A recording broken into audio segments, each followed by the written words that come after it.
बिस्मिल्लाहिर्रहमानिर्रहीम। एक हकीम साहब हैं कसूर के, तो वो हुक्मा के सवालों का जवाब देते हुए ये फरमा रहे हैं कि जो असाबी तहरीक है उसका इलाज ना उज़लाती असाबी में करना चाहिए, ना उज़लाती गुद्दी में करना चाहिए, डायरेक्ट गुद्दी इज़लाती में करना चाहिए।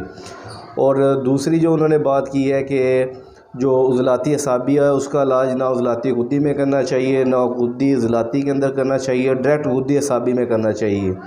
तीसरी जो उन्होंने बात की है कि जो गुद्दी इज़लाती है सफ़रा का जो इलाज है वो ना गुद्दी असाबी में करना चाहिए, ना असाबी गुद्दी में करना चाहिए, बल्कि आगे असाबी उज़लाती के अंदर करना चाहिए। तो मेरा जो है इनसे शदीद जो है वो इख्तलाफ है और मेरे तहफ़्फ़ुज़ात हैं वो मैं आपके सामने जो है वन बाय वन दलील के साथ पेश करूँगा, और ताकि लोगों के पास जो है वो जो नज़रिया मुफरद है साबर साहब का जो नज़रिया है वो पहुंच सके। सबसे पहली जो उन्होंने बात की है कि जो असाबी तहरीक है उसका गुद्दी इज़लाती में इलाज करे, ये फितरती और साइंटिफिकली और सिस्टमेटिकली इलाज नहीं है। उसकी वजह ये है कि जब असाबी तहरीक होती है तो रुतूबात की ज़्यादती होती है। अब सवाल ये पैदा होता है कि अब पहली जो उन्होंने बात की है कि उज़लाती असाबी में ना करें, क्योंकि उज़लाती असाबी के अंदर सर्दी खुश्की बढ़ती है, रुतूबात गाढ़ी हो जाती है। इस बात से मैं उनकी एग्री करता हूँ, वो ठीक कह रही हैं। लेकिन हरारत पैदा करना मकसूद है, तो हरारत कौन सी पैदा करनी है? एक हरारत है वो उज़लात की हरारत है, जैसे हरकत करने से हरारत पैदा होती है। बंदा जैसे दौड़ता है, दिल की धड़कन जब तेज़ होती है, दिल धड़कता है तो हरारत पैदा होती है। इसी तरह जैसे मोटर चलती है तो हरारत पैदा होती है। तो ये है हरकत की हरारत। एक है मादा की हरारत, जैसे बाइल सफ़रा उसकी हरारत है, जैसे गर्म खुशक है वो। तो कौन सी हरारत बढ़ानी है ये तो आपको नब्ज़ बताएगी। और जब भी असाबी तहरीक होगी तो आपको मैंने तो मुशाहिदे में है ये कि असाबी तहरीक की वजह से जब सर दर्द इंतहाई शदीद और पूरे सर में फैल जाए, तो जब तक आप उज़लात को टच नहीं करेंगे तो उसका फौरी आपको तेज़ तरीन इलाज नहीं मिलेगा। गुद्दी उज़लाती के अंदर 19-20 इस तरह फ़र्क लगेगा, लेकिन आपने तेज़ तरीन इलाज करना है कि 5 से 10 मिनट में मरीज़ को अफाका हो जाए, तो आपको उज़लात को टच करना पड़ेगा। उज़लाती गुद्दी में वो उसकी मरीज़ की नोयत के मुताबिक उसको शदीद देनी है, मलयन देनी है, मुसल देनी है, तो वो आपको उज़लाती गुद्दी से गुद्दी इज़लाती के अंदर जाना पड़ेगा, डायरेक्ट आप नहीं जा सकते। अगर आपको हरकत वाली हरारत चाहिए तो वो तो उज़लात ने देनी है, ना कि वो सफ़रा ने देनी है। दूसरी जो मज़ीद इससे भी ज़्यादा मुझे उनसे इख्तलाफ है कि वो फरमा रहे हैं साहब कि मेरे मोहतरम के उज़लाती असाबी तहरीक का इलाज गुद्दी असाबी के अंदर करना चाहिए। मेरा मोहतरम, उज़लाती असाबी ये नहीं है कि आपने देखी और डायरेक्ट आप गुद्दी असाबी में चले गए। जो मरीज़ है उसकी अमराज़ व अलामात की नोयत क्या है कि उसको मसलन अगर कलाट आ गया, फालिज हो गया, उज़लाती असाबी में सुद्दा है, तो सुद्दे को आप कैसे गुद्दी असाबी के अंदर जो है वो तहलील करेंगे? होगा, लेकिन वही बात है, इतनी जल्दी नहीं होगा। आप हकीम इनकलाब साबर साहब की अगर हब्बे फालिज पे ही गौर कर लें, जो उनका नुस्खा है, हब्बे सलातीन भी इसको बोला जाता है, जिसके अंदर शिंगरफ है। शिंगरफ क्या है? उज़लाती गुद्दी है। इसके बाद कुचला उज़लाती गुद्दी है, राई गुद्दी इज़लाती है, और इसके अंदर जमाल घोटा जो इंतहाई शदीद गुद्दी इज़लाती है। तो टोटल जो मरकब है ये गुद्दी इज़लाती बन जाता है। तो जब उज़लाती असाबी में अगर सुद्दा आ गया तो आपको जनाब उज़लाती गुद्दी से गुद्दी इज़लाती के अंदर रहना पड़ेगा। आप गुद्दी असाबी के अंदर चले गए, और अगर एक नया मुआलिज है और उसको अभी सीखने के प्रोसेस के अंदर है, अभी उसका इतना तजर्बा नहीं हुआ, अगर वो गुद्दी असाबी शदीद या मलयन को छोड़ के तरियाक दे देता है जिसके अंदर आग का दूध है, तो वो तो मज़ीद मरीज़ जो है वो ठंडा हो जाएगा। अगर उज़लाती असाबी के अंदर किसी को जोड़ों का दर्द हो रहा है, वो गुद्दी असाबी तरियाक उठा के दे देता है तो उसको शदीद दर्द होगा। जब उज़लाती असाबी तहरीक में सर का दर्द होता है तो हथौड़ों की मारी दर्द होता है। तो इसमें जितनी जल्दी हो सके आप जो है वो उसकी हरारत जो है, जो सफ़रा वाली हरारत है, जो इंतहाई खालिस सफ़रा है। सफ़रा के बारे में हमेशा याद रखें कि उज़लाती गुद्दी तहरीक में ये इब्तदाई पैदाइश शुरू हो जाती है इसकी, लेकिन हल्की नोयत की होती है। लेकिन जो गुद्दी इज़लाती तहरीक है इसमें इंतहा का खालिस सफ़रा होता है, आग कि आपने आग है, हरारत है, किस नोयत की देनी है, हल्की नोयत की देनी है, तेज़ नोयत की देनी है। इसी तरह अगर उज़लाती असाबी के अंदर तसल्लुब आ गया, सख्त आ गया नब्ज़ के अंदर, तो इसकी मिसाल वो लोहे के सरिये की है कि अगर उसको तेज़ हरारत आग नहीं देंगे तो वो जो है वो बेंड नहीं होगा, वो तहलील नहीं, उसका तसल्लुब नहीं टूटेगा। गुद्दी असाबी में उसका टाइम ज़्यादा लग जाएगा तसल्लुब टूटने में, तसल्लुब उसका यहीं टूटेगा।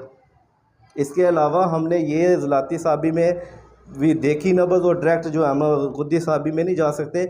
हमने ये देखना है कि उसको सोजिश है, वरम है, उसको इखराज का मसला है। मसलन एक बंदे को मैदे के अंदर सोजिश है ज़लाती साबी तहरीक में, तो आपको गुद्दी ज़लाती के अंदर उसकी सोजिश उतारनी पड़ेगी। अगर एक बंदे की भूख ख़त्म हो गई है, खराज उसके फासद मादे नहीं खारिज हो रहे, तो आपको 5 नंबर में उसके फासद मादे गुदूद नाकला को तेज़ करना पड़ेगा, तब जाके उसको भूख जो है बहाल हो जाएगी। इसी तरह और भी बहुत सारी ऐसी मिसाल हैं। तो ये जो है कुलिये कायदे हैं। उज़लाती असाबी का इलाज आप गुद्दी उज़लाती और गुद्दी असाबी मर्ज़ की नोयत के मुताबिक कर सकते हैं। इतना आसान नहीं है कि उज़लाती असाबी देखिए और डायरेक्ट गुद्दी असाबी के अंदर चले गए। अब बवासीर की मिसाल ले ले। बवासीर बादी है, मौके वाली बवासीर है। मकद जो है रेक्टम, वहाँ पे सोजिश हो जाती है, घुटन हो जाती है, इनकबाज हो जाता है। आप उसको गुद्दी असाबी देंगे तो वो प्रेशर बनाएंगे उज़लात उसको इखराज करने की, और मकद के ऊपर दर्द हो जाएगा। वो मरीज़ आपको बदवाएँ देगा, 10 बंदों को आगे बताएगा कि इसके पास नहीं जाना। जब तक हरारत नहीं देंगे खालिस सफ़रा की, वो जो उज़लात की सोजिश है वहाँ पर जो इनकबाज आ गया, घुटन होगी, वो इन बसात में नहीं बदलेगी। वो जब इन बसात में बदलेगी तो ख़ुद ब खुद जो है वो उज़लात उसको इखराज करवा देंगे। इसी तरह बाज़ टाइम ऐसे होता है कि कुलिया कायदा से हट के भी हमें जाना पड़ता है उसका फ़ौरी इलाज करने के लिए। मसलन उज़लाती गुद्दी तहरीक के अंदर जरियान दमा हो जाता है, ब्लीडिंग बहुत ज़्यादा होती है खून के अंदर। अब आप गुद्दी उज़लाती को छोड़ के, गुद्दी असाबी को छोड़ के आपको असाबी गुद्दी में जाना पड़ेगा या असाबी उज़लाती में जाना पड़ेगा। 6 त्रियाक जो है वो देना पड़ेगा उसको खून रोकने के लिए। जब खून रुक जाएगा फिर हमें रिवर्स गियर में आना पड़ेगा उसका इलाज करने के लिए। और तीसरा जो मुझे शदीद उनसे जो इख्तिलाफ़ है कि वो कह रहे हैं कि गुद्दी उज़लाती जो सफ़रा का इलाज है वो गुद्दी असाबी में भी नहीं करना, असाबी गुद्दी में नहीं करना, आगे जाके असाबी उज़लाती में करना है। ये साबर साहब का कानून नहीं है। अगर आपने मुबादियात तिब और सोजिश और आराम पढ़ी होती तो आप इस तरह के आके अपने फॉलोअरों को मिसगाइड ना करते। उसकी वजह यह है कि साबर साहब फरमा रहे हैं कि किसी भी अमराज़ व अलामात में आपने मरीज़ की हरारत डाउन नहीं करनी। वक्ती इलाज ज़रूर होगा कि किसी का कोई वो LFT लेके आ जाता है, उसका बिलीरुबिन बड़ा होता है, तो आप उसने बाहर मुल्क में जाना है किसी रिपोर्ट के लिए, आप उसे असाबी उज़लाती जो है वो मेडिसिन दे के उसका फौरी जो है वो रिपोर्ट बिलीरुबिन नीचे ले आएंगे। तो सवाल ये पैदा होता है कि वो फिर जो गैर तबई सफ़रा है वो कहाँ गया? वो अपने गैर तबई रास्ते पे हो जाता है। उसका तबई रास्ता क्या है कि वो जिगर से पैदा होकर बाइल डक्ट के ज़रिए पित्ते में आ रहा है, पित्तर से कॉमन बाइल डक्ट के ज़रिए छोटी आंत में जा रहा है, फिर खून में से जो है वो गुर्दों के ज़रिए एक्सक्रीट कर रहा है, खारिज हो रहा है। तो यही जो है हमें तरीका अपनाना पड़ेगा जो नेचर, फितरत और अल्लाह ताला ने बनाया हुआ है। तो उसके गुदद नाकला को आपको खोलने पड़ेंगे, उसका इखराज उसी तबई रास्ते से करवाना पड़ेगा, तब जाके इलाज होगा। वरना वो कुछ दिनों के बाद फिर वो बंदा जो है वो उसको पीला यरकान मजीद शिद्दत से हो जाएगा। तो जितनी भी साबर साहब ने सोजिशें 3 तैयार की हैं, असाबी सोजिश, उज़लाती सोजिश और गुद्दी सोजिश। चले आप असाबी और उज़लाती सोजिश को तो छोड़ें, आप गुद्दी सोजिश के नुस्खे पे भी गौर कर दें, उसके अंदर भी गंदा कामला सार है। यानी कि हर एक के अंदर हरारत को मद्देनज़र रखना है। अगर आपने हरारत को पसे पुश्त कर दिया तो वो मरीज़ दिनों के अंदर जो है वो डिसेबल हो जाएगा या वो अल्लाह को प्यारा हो जाएगा, तो ज़्यादा अरसा नहीं वो चलेगा।